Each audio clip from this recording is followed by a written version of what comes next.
lead you by this roller here. Because if you want to have a therapeutic effect, you have to have the right roller. Because I can teach you all the right body positions, and I can teach you the right technique, but I'm telling you, if you're not on that roller, your results will not work, or at least they will plateau at some point. Because the goal is, and there are going to be things that I keep reinforcing to you, but whenever you're rolling, the basic version that you show somebody, depending on when their start point, is never the one they're going to stay at. You always have to progress that technique, no matter what. They will plateau. It's because you're starting them where their tolerance is, not where they fully heal. It's ever changing. And you should always expect when you're doing something appropriately, it will change. If they're not, there's something missing, because the body is so responsive, it will always be ever changing, and you have to keep up with it. So whenever I teach somebody to first roll, I show them, this is how you roll, but this is how you're going to roll as your tolerance increases and as you feel more capable. Okay? So the better the roller rolls, so if it grips the floor or the wall, so that's the maneuverability, and grabs the muscle, so for you guys, it's nice to try different rollers to feel like, oh man, this roller, I get the difference. It grabs my muscle so that it's not sliding on it. You don't want slide. Once you're rolling that, you want that compression and that contact on there, okay? Okay, and the diameter, well, this makes sense, right? The bigger it is, okay, the more broad contact it is. So of course it's not going to get as deep, right? The narrower, it gets deeper.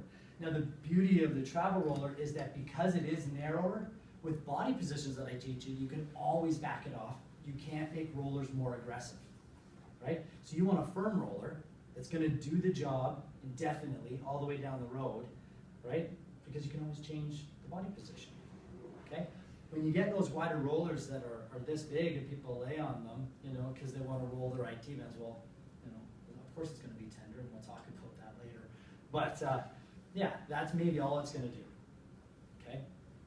So again, if it's narrower, these are some benefits.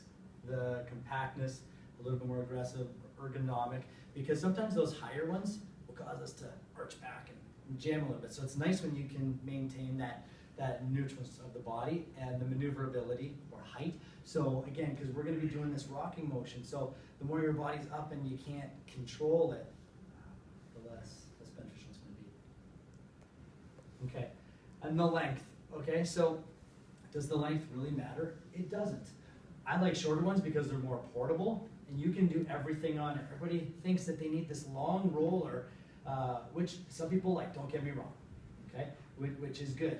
But for me, I always tell people, you don't really need it unless you're this wide and you want to lay on the roller, which some backs are big, right? So sometimes you need that. But with these, in general, whenever I show you how to roll something, you're only using about a foot of the roller, regardless of how long it is.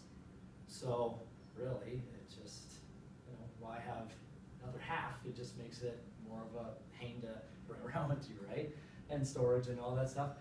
And stability and support. So obviously the longer rollers are more stable. If you have a short roller that's bigger, it actually becomes tippy. So if you're getting near the edge and you're on it, you can actually tip over. With these ones, you really don't.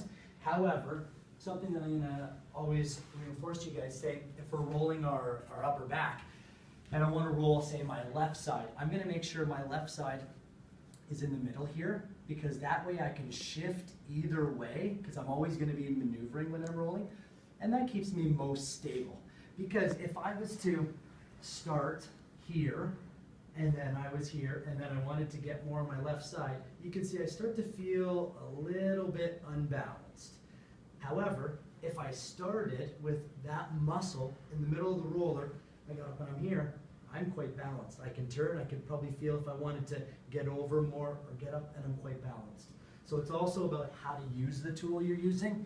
So just making sure that you're always balanced and stable.